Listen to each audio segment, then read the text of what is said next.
We're back on MD-VOD, and we're answering your questions here in the studio with addiction expert, Dr. Cassidy Blair. First up on Twitter is Busy Lizzie. How do you know if someone is addicted to alcohol or drugs? Great question. You know, because they start acting very differently than what they used to.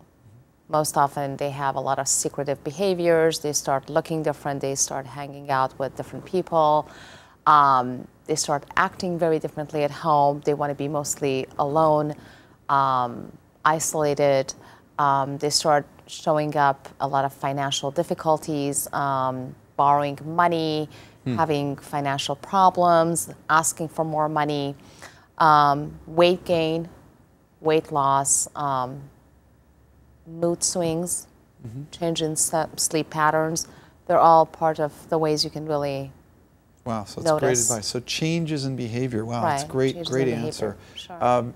Next up is Ella Bella. My uncle just decided to get help for his addiction to heroin.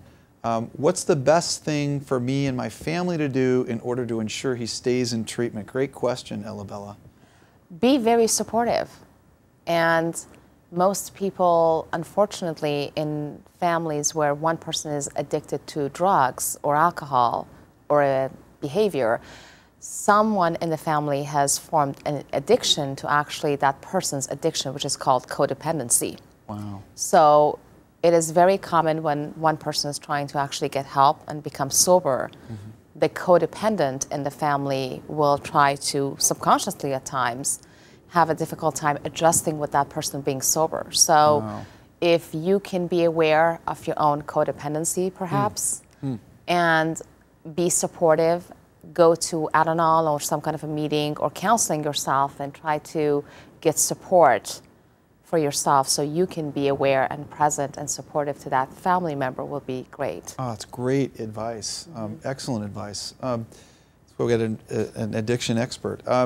Next up is Jazzy Jasmine 76. My family friend is addicted to alcohol, and I was wondering why he can't stop drinking on his own.